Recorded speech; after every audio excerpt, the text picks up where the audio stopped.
Hello, whatever time of day it is you're watching this. This is Jim Watts with the Tulsa World of the Scene Department. I'm here with Jimmy Trammell, also of the Scene Department, to talk about some of the things we've been covering and are going to be covering in the coming days. We want to start with basically, I guess, what we could call a con job, couldn't we? Sure, yeah. I think you and I both had to find things to write about in 2020 because things just did not happen. Oh, yeah. When do things come back? And we find out, this weekend that cons, alias pop culture cons, comic cons, in this case, a science fiction and fantasy con is coming back. Those things have been pretty much gone since, February or March of 2020, but there's a science fiction and fantasy con called TolCon. It's a play on the author's name, Tolkien. Is that right? Is this Tolkien? And isn't this the first time this one has been done, or have they done this? It's a first-time con, and sci-fi and fantasy cons are a little different than comic cons and pop culture cons in that they tend to be more kind of author-based and literary-based. And the people who are throwing this convention don't just want to take us back to a time when we actually had cons, we're getting those back again, but also to a time when cons were different. They were at hotels and they weren't, hey, I'm going to spend $50 to go get somebody's autograph. It's more of a community thing. Exactly. Vendor space sold out. It's a DoubleTree Warren Place, www.tolkon.com. If anybody's interested. But once these cons start coming back, and we can do this, if we can do this safely, which you hope. I mean, the floodgates are going to open the second half of the year. There's not an open weekend. There's a con somewhere every weekend, the second half of the year, either in Oklahoma or a surrounding state. If you're one of the people planning these things, you've really got to say, gee, where's the strategic spot where my con can fit in? One of those cons I have a stake in and helping to ringlead or organize is the Pryor Creek Comic Convention on October 23rd. And we don't have a website, but you can go to the Pryor Creek Comic Convention Facebook page to learn about that con. Okay. The only pop culture convention, I think, that has hosted both a Marilyn Monroe portrayer and a strawberry shortcake. Yeah. Misty Rowe was our guest last year, celebrity guest, and then we're very fortunate that strawberry shortcake creator Muriel Farion lives here in Tulsa in the shadow of Promenade Mall, so not very far. I remember going to a Comic-Con. It was in the early 70s. It was about the mid 70s. As a kid. It was at the Mayo Hotel when it was still in its glory, and I remember the book sales room filled the grand ballroom on the top of the Mayo Hotel, which is a huge space, and you could literally spend days there. And I remember that one of the side attractions that was held not in a regular room, but in actually it was in one of the hotel rooms, was that you could watch on a rigged up VCR a 15-second trailer for a movie that was going to be coming out later that was titled Star Wars. All they had was about the first jump to hyperspace, and that was it. And they were showing that, trying to lure people into this hotel room, something like out of The Shining kind of a thing. But I remember sitting on a bed watching this, and going like, well, this could be kind of cool. Little did we know. Wow, that's pretty fascinating. I listened to a podcast the other day. It was a Marvel Declassified podcast on Sirius XM that I would highly recommend. And they did a kind of a history of cons. And it turns George R.R. Martin, the guy who, Game of Thrones guy, bought the very first ticket to the first Comic-Con in New York in the 1960s. They printed in the program the names of everyone who bought a ticket. And he was the first person to buy it. It was like $1.50. He sent it in the mail, and he was the first guy to buy a ticket to the first Comic-Con in the 60s.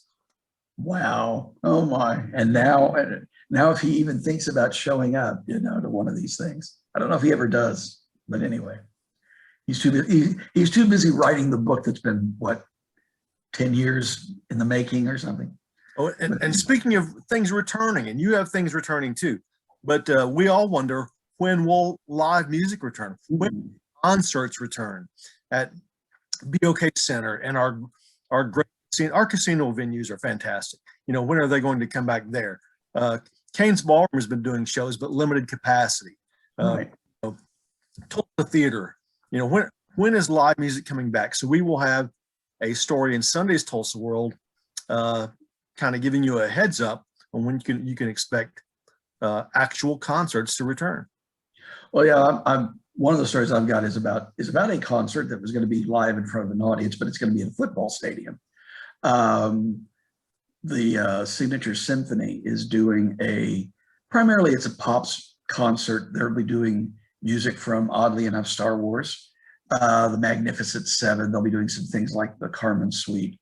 And one of the neat things about this is that, if memory serves me right, Tuttle Stadium isn't yet entirely complete, but it's close. It's close enough to have people in it. But they're partnering with the Union Renegade Regiment, the marching band, to perform with them in the final piece of the evening, which is the 1812 Overture by Tchaikovsky. So that's the Signature Symphony has kind of one of their credos is that, we want to take the music to the community. And so last year in September, they performed at One Oak downtown, and Union Tuttle is just a couple of miles from their base at the Southeast campus of TCC. So that's something to check out. If you, I think the seating on the field, which is $10, is sold out or close to sold out, but there's plenty of stadium seating for this. But when the earliest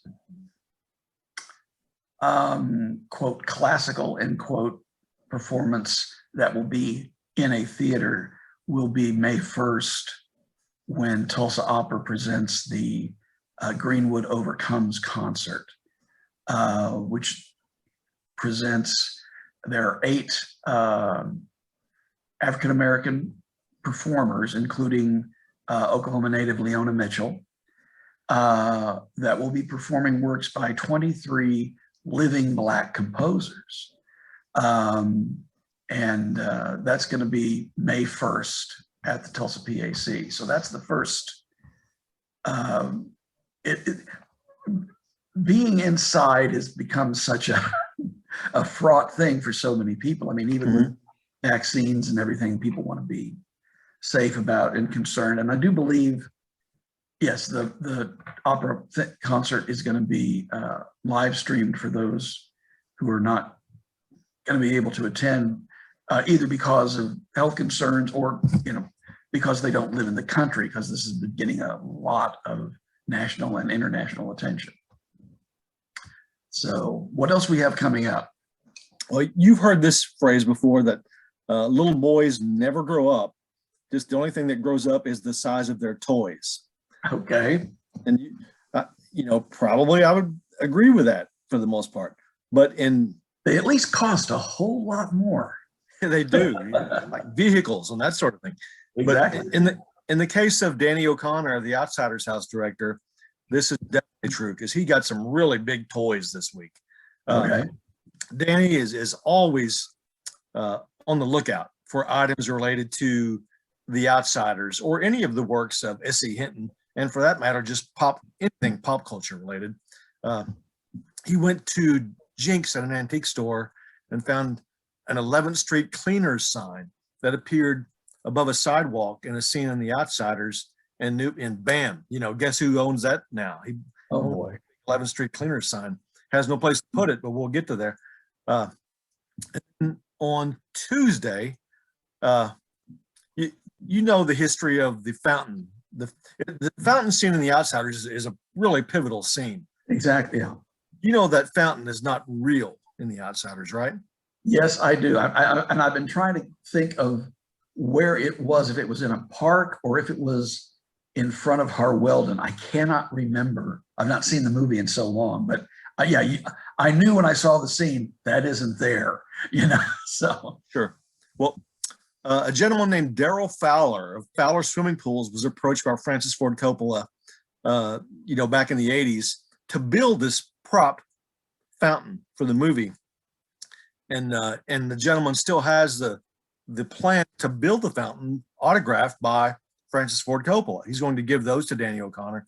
But believe it or not, the centerpiece for this fountain has survived all these decades later. And, oh my. And during these years, it's just been used as kind of as a flower pot in the yard of Mr. Fowler's mother. and she has passed on, unfortunately, so he, was going to give it to Danny O'Connor, but instead decided, hey, I'm going to loan this to you and you can duplicate it. You can find an artist, and he did, who will duplicate this fountain. They're going to recreate this fountain and put it at a new museum, not the Outsiders House Museum, but a new museum dedicated strictly to all works of S.E. Hinton, because Danny just has too much stuff. I have too much stuff. You probably have too much stuff. I have way too much stuff. But he wants to build a new museum, a second museum, in addition to the one he's already started. And he's not quite sure how to do that, but he's a one day at a time guy, and he'll get there. The other big toy he's going to put in it is there was a outside fire escape stairwell that appeared outside an apartment building in Rumblefish. All right. Okay. It's been a big week for Danny, because this week in Sapulpa, the owner of the building where this fire escape is decided it had been hit by a truck too many times. And instead of letting it get destroyed forever, he says, hey, we're going to take it off the wall. We're going to give you this fire escape.